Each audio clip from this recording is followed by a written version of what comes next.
এখানে মুর্শিদাবাদে বাবরি মসজিদ তৈরি হয়েছে। এটা আপনাদের কৃতিত্ব নয়, এটা আল্লাহর দিয়া একটা রহমত হয়েছে। জোরে বলুন সুবহানাল্লাহ। আল্লাহর দিয়া রহমত। দান তো আপনি করেছেন, আল্লাহ আপনাকে করিয়েছে। মসজিদের প্রতি মহাব্বত।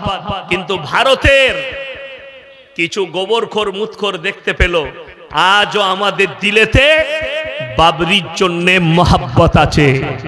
আছে না নাই? সকলে জোরে বলুন ইনশাআল্লাহ। আগে চলুন। যারা চাইছে কোরআনকে মিটিয়ে দেব, আল্লাহর কসম করে বলছি, কোরআন এমন মুকাদ্দাস কিতাব, এটা মিটানোর কোনো রাস্তাই নেই। গোটা পৃথিবীর কোরআনকে জ্বালিয়ে দাও। এই যে মাদ্রাসা আমাদের চালু আছে, একটা যদি হাফিজে কোরআন জিন্দা থাকে, আল্লাহর কসমে 100 কোটি কোরআন আবার ছেপে আসবে। জোরে বলুন সুবহানাল্লাহ। সব জ্বালিয়ে দাও। ইংরেজরা এসেছিল, আপনারা জানেন এই মাদ্রাসার বুনিয়াদ কেন? দারুল উলুম দেওবন্দের বুনিয়াদ রাখা হয়েছিল শুধুমাত্র মৌলবি তৈরি নয়, তাদের মেন উদ্দেশ্য ছিল এখান থেকে মৌলবি তৈরি করে ইংরেজদের বিরুদ্ধে জিহাদ ঘোষণা। দেওবন্দের প্রথম কাজ ছিল, যারা প্রথম মৌলবি ফারেগ হয়েছে তাদেরকে বলা হয়েছে ঘোষণা দিয়ে দাও ইংরেজদের বিরুদ্ধে জিহাদের ঘোষণা। দারুল উলুম দেওবন্দ থেকে উঠেছে। জোরে বলুন সুবহানাল্লাহ। মাদ্রাসার বুনিয়াদ হিন্দুস্তানে রাখা হয়েছে অন্যায়ের বিরুদ্ধে প্রতিবাদ করার জন্য, অন্যায়ের পক্ষে নয়।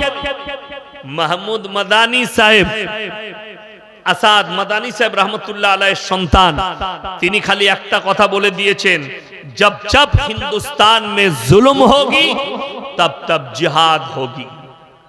কিছু গোবরখোর আর মুতখোরের গায়ে লেগেছে, ये तो जिहाद के बात कह दिया। অনেক মুসলমান শিক্ষিত যারা জিহাদ শব্দ বুঝেন না, শুনেলেন এই যে মাদ্রাসা চলছে, এই মাদ্রাসার কমিটি একটা বড় জিহাদ করছে, মাদ্রাসাকে চালাচ্ছে। এই যে বাবরি মসজিদ শুরু হলো, আপনারা কালকে দান করেছেন, এটাও একটা জিহাদ। এই গরিব মানুষের উপকার করা একটা জিহাদ। আল্লাহর রাস্তায় বেরিয়ে দিনের দাওয়াত দেওয়া একটা জিহাদ। কেউ যদি অন্যায় করে তার প্রতিবাদ করার নাম হচ্ছে কি বলুন? জিহাদ। কিন্তু জিহাদের অপব্যাখ্যা, জিহাদ মানে যুদ্ধ কারা বলছে? গোবরখোরার অন্ধভক্তরা। আল্লাহ হিফাজত করুক। আমার বন্ধুগণ, সবাই নিয়ত করলেন আমরা কোরআনের সঙ্গে মহব্বত করব। জোরে বলুন ইনশাআল্লাহ। শাইউন ফিল আরদি ওয়ালা ফিস সামা।